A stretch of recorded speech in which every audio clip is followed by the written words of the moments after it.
Toda a escritura contém um sentido factual e um alegórico. Sendo o homem dotado de sentidos, visão, tato, olfato, audição, etc., como os animais, a diferença entre ambos é que nós possuímos a razão, cujo sentido é buscar a sabedoria das coisas e assim encontrar a Deus. Porém, para usufruirmos da razão, só temos os sentidos para lhe oferecer. Antes de pensar uma coisa, essa coisa teve de ser lida, ouvida, cheirada, tocada em nossa pele. Desse modo, ao recebermos o que vem da natureza, somos parecidos com os animais e a nossa razão opera sobre esses dados. Era costume no judaísmo comparar homens e animais por causa da pouca razão que punham no juízo ou da própria e natural impossibilidade de proferir um juízo sem o auxílio dos sentidos. Mas Jesus é salvador, tanto do homem justo, que é dócil e obediente como uma ovelha, quanto do homem que se parece com as bestas, por causa da ignorância que a besta tem. Eu chamo a atenção para o Salmo 97 responsorial, versículos 2 e 3 a B4. O Senhor fez conhecer a salvação e as nações sua justiça. Os confins do universo contemplaram a salvação do nosso Deus. Aclamai o Senhor Deus, ó terra inteira, alegrai-vos e exultai. Aclamar o Senhor a terra inteira é a aclamação de tudo o que a terra contém. Ao nos dar a razão e ao podermos praticá-la diferentemente dos animais, que não constroem símbolos nem linguagem, somos capazes de participar da luz, que é a herança dos santos, como está nos versículos da primeira leitura de hoje de Paulo aos Colossenses 10 e 14. Pois deveis levar uma vida digna do Senhor, para lhe ser desagradáveis em tudo. Deveis produzir frutos em toda boa obra e crescer no conhecimento de Deus, animados de muita força pelo poder de sua glória, de muita paciência e constância. Desse modo, parecidos como animais nos sentidos, mas herdeiros da luz, promessa de Deus pela razão, às vezes nos parecemos com algumas das mais altas ou baixas qualidades que os bichinhos podem possuir, e a Bíblia é rica nessas comparações. O mar pode ser um mundo turbulento para o homem porque é a alegoria das tribulações, enquanto a água doce é a da alegria e do afeto.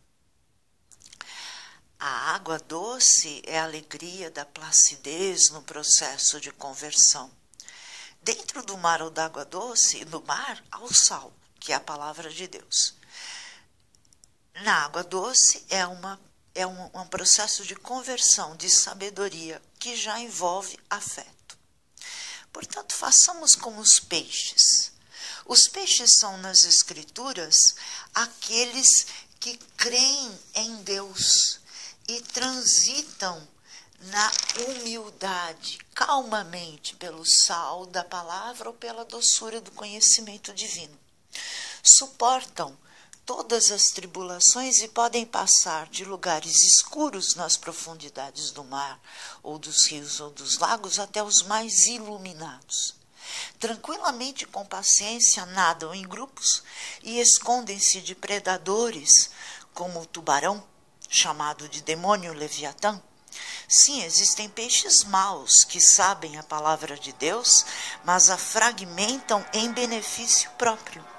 Lembra que Jesus foi tentado no deserto com a palavra da Escritura. É preciso tomar muito cuidado com o tubarão. Os peixes, enfim, nos oferecem a carne, cujo acúmulo de fósforo, iodo e proteínas são excelentes para a luz do cérebro. Devorar um peixe assim nos faz tomar posse do que ele tem de bom no sentido factual e no alegórico. Tenhamos o bom comportamento dos peixes e Deus nos dará mais e mais luz da sabedoria, como está em Paulo, na mesma leitura de hoje, versículo 12. Com alegria dai graças ao Pai, que vos tornou capazes de participar da luz, que é a herança dos santos. Enfim, no Evangelho de hoje, há então duas leituras. Uma factual, Jesus realmente sabia onde estavam os peixes, porque Jesus é Deus e é a sabedoria.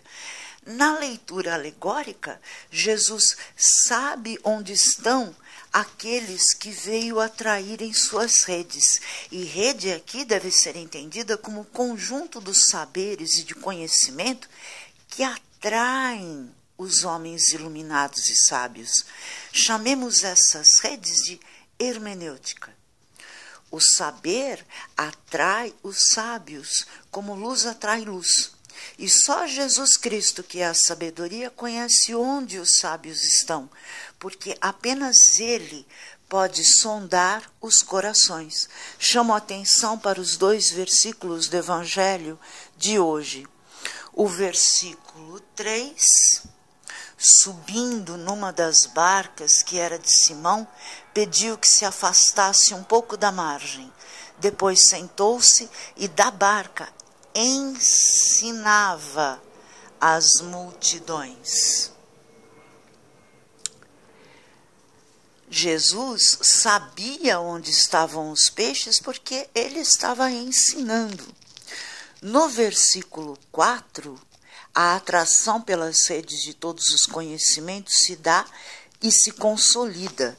No versículo 4, quando acabou de falar, disse a Simão: avança para águas mais profundas e lançai vossas redes para a pesca. Simão respondeu: mestre, nós trabalhamos a noite inteira e nada pescamos, mas em atenção à tua palavra vou lançar as redes. Assim fizeram e apanharam tamanha quantidade de peixes que as redes se rompiam.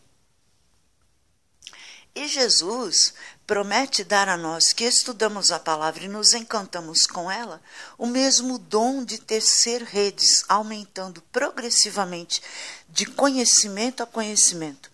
Pedro não se achou merecedor de tanta sabedoria, de pescar os peixes, mas Deus acolhe os pequeninos para confundir os sábios e doutores.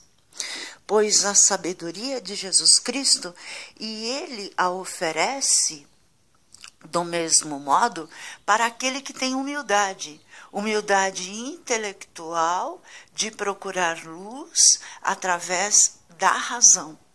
Então, nós vemos que o dom de tecer redes aumenta progressivamente de conhecimento a conhecimento.